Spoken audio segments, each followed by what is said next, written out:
There is good reason this Venezuelan is strolling the streets of Toledo, Spain, instead of Caracas, Venezuela. Misael Lopez is frightened because he says he told the truth about Venezuela, possible terrorists, and corruption that will have him forever looking over his shoulder. I'm concerned about my safety and my family's safety everywhere I go or where they are.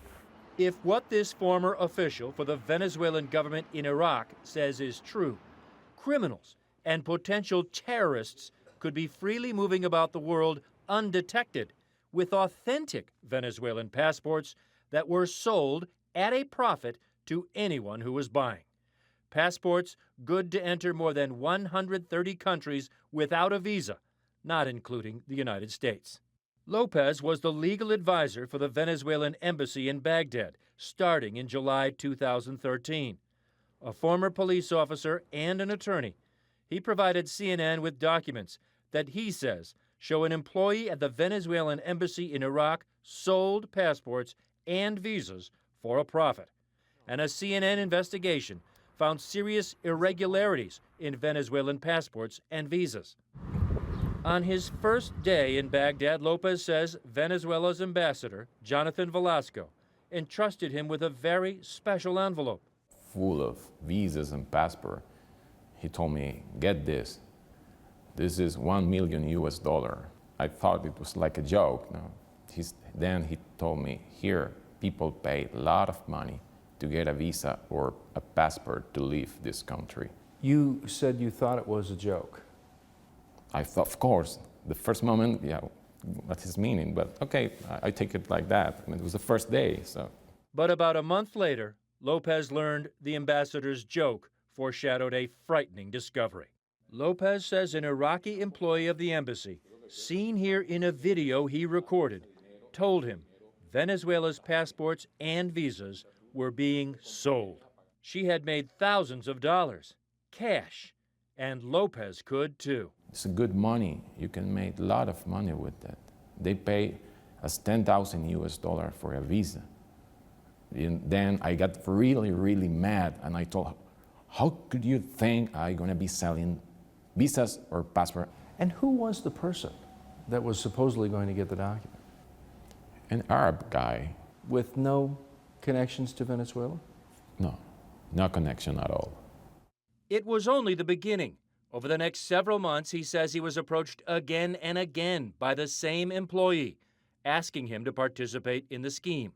Lopez says she even once offered to sell visas to an entire group of Syrians and give him a cut. She told me, I have 13 Syrian people wants to pay 10,000 US dollar each for a visa.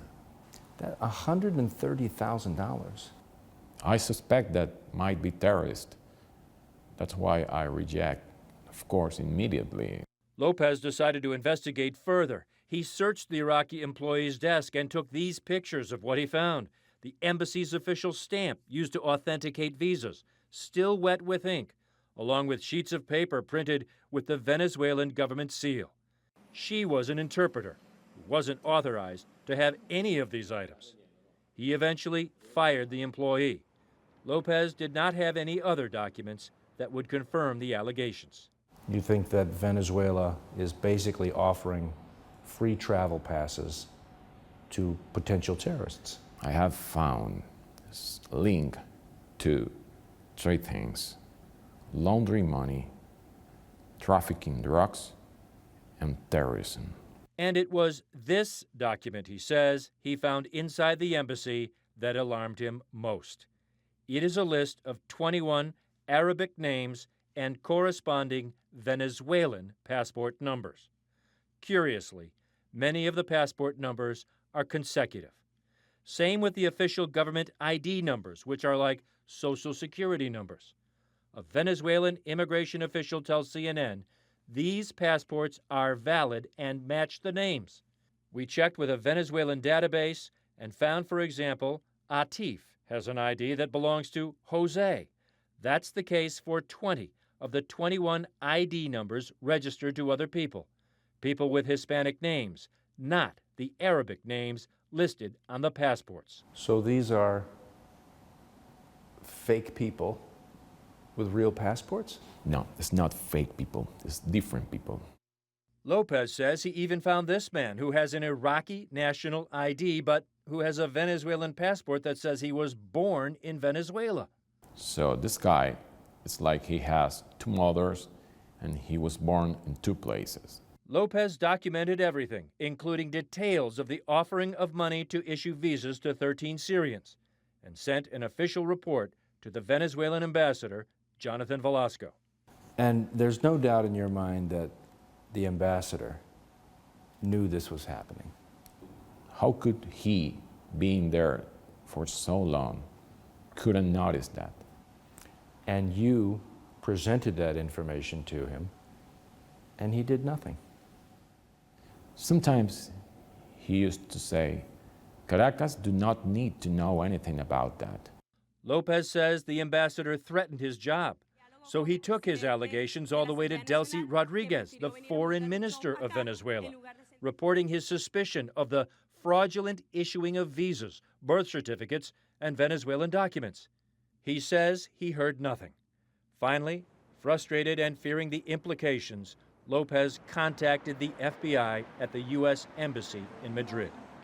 A law enforcement source tells CNN an FBI official did meet with Lopez at this restaurant across the street from the embassy and sent his information to Washington. The FBI told us it could not discuss anything about what happened next.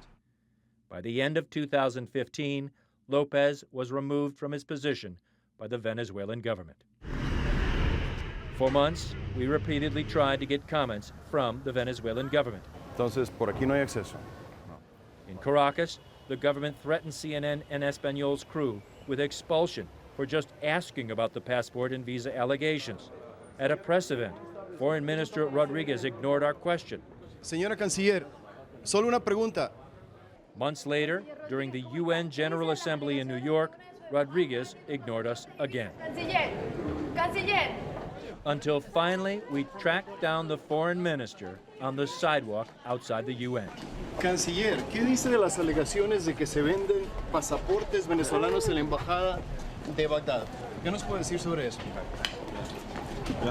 Cuidado. ¿Qué nos puede decir sobre eso, Canciller? ¿Tiene conocimiento usted como ministra de Relaciones Exteriores? Te vas a pegar. Te vas a pegar. ¿Qué nos puede decir Te sobre vas a eso, pegar Canciller? por estar siguiéndole las mentiras a una persona que no sabe ni lo que está diciendo. ¿Dice que eso es mentira? Totalmente. Canciller, ¿qué nos puede decir sobre eso? As she walked into the UN, Rodriguez refused to answer any more questions. Is there anything you'd like to say? And Ambassador Velasco, in an email to CNN, wrote that he has nothing to hide or fear, and the embassy don't never and ever sell Venezuelan nationalities. As for the former employee in Iraq, who Lopez says was selling the passports, she did not respond to our calls or emails. Misael Lopez says he knows what he saw. He has lost his job and even his country. He's under official police investigation for revealing confidential matters or secrets. But he says he could not stay silent. You cannot be cop and a thief at the same time. I decide to be a cop and do the right thing. Drew Griffin joins us now. That's the fastest walking Venezuelan official I've ever seen. Do we know if the Venezuelan government actually investigated the claims, or did any checks to see if their own documents were being sold? Anderson, surprisingly, the only investigation we're aware of is the one that now targets the whistleblower, in this case, Misael Lopez. He brought his detailed charges first to the ambassador, then to Delcy Rodriguez, the foreign minister you saw running along the sidewalk there. Lopez told us they both ignored his investigative work that he compiled on duty, and instead they turned their attention to him.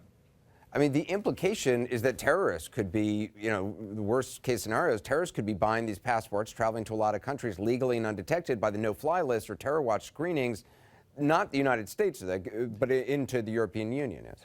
Correct. As we pointed out, the U.S. requires an additional step, a visa for anyone with a Venezuelan passport. But this is a global security problem, Anderson. And the problem of passport control when you're dealing with questionable countries like Venezuela is real. There are experts who claim terror networks are involved. It has become a concern, especially, as you said, in Europe for those security officials, because this Venezuelan passport gets you in those countries. And from my understanding, it's not just this former Venezuelan embassy official linking this alleged passport fraud to possible terrorists. I mean, the U.S. government has been discussing it for years. The United States government has known about this problem, not only for years, but there's even a congressional report showing concern that Venezuela is providing identity documents that could be useful to radical Islamic groups. And Anderson, as we're going to be reporting in part 2 later this week, the people that are supposedly involved in this in Venezuela reach the very highest levels of that country's government. Wow. I look forward to that report, Drew. Thanks so much. Great job.